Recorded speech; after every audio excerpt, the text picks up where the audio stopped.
News চ্যানেলের খবরের জেরে কৈলাসহরের রাংরুং গ্রাম পঞ্চায়েতের ৩ নং ওয়ার্ডের ১২ বছরের অমিত শবর গত ২ মাস পূর্বে গাছ থেকে পড়ে গিয়ে ডান হাঁটুর উপরে হাড় ভেঙে ফেলে। অর্থের অভাবে চিকিৎসা না করায় খুব শীঘ্রই অমিত শবরের ডান হাঁটুর উপরের হাড় পচতে শুরু হবে। অমিত শবরের এই খবর আমাদের নিউজ চ্যানেলের ৮ সেপ্টেম্বর শুক্রবার নিউজ প্রকাশের পর রাজ্যের মন্ত্রী টিঙ্কু রায় চাইল্ড ওয়েলফেয়ার কমিটির সাথে যোগাযোগ করে অমিত শবরের উন্নত চিকিৎসার জন্য স্থানীয় কার্যকর্তাদের নির্দেশ দেন এবং জেলা শাসক তরিৎকান্তি চাকমার নির্দেশে কৈলাসহরের মহকুমা শাসক প্রদীপ সরকার ৯ সেপ্টেম্বর অর্থাৎ শনিবার দুপুরে অমিত শবরের বাড়িতে গিয়ে নগদ টাকা প্রদান করে সমস্ত প্রশাসনিক সুবিধা আগামী ১১ সেপ্টেম্বর অর্থাৎ সোমবার করে দেবেন বলেও আশ্বাস দেন।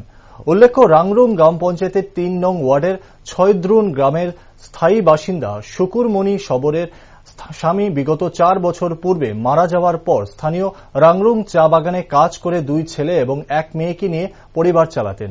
এরই মধ্যে বিগত ১ বছর পূর্বে শুকুরমণি শবর অসুস্থ হয়ে পড়লে টাকার অভাবে চিকিৎসা করাতে না পারায় শুকুরমণি শবর অন্ধ হয়ে যায়।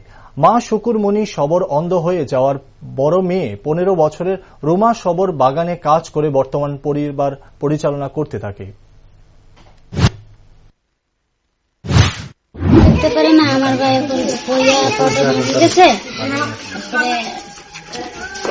তোমরা প্রশাসনিক কোনো সাহায্য পাইছো নি? পাইছি। কবে পাইছো? আজকে ২০০০ টাকা দিছে তারা, তারপরে আমার রেশন পায় না, তারপরে রেশন দিব তারা, তারপরে কারা দিব? কে দিব? তোমার টাকা কে দিছে? SDM sir. তো এসডিএম স্যার কি কইছে তোমার? আধার কার্ড বানাই দিব, রেশন ঠিক করে দিয়া দিব, মাসে রেশন পাইমু, তারপরে পিআরটিসি বানাই দিব, এই সুবিধাগুলো দিয়ে দিব তোমরা। তোমরা কি চাইতেছো?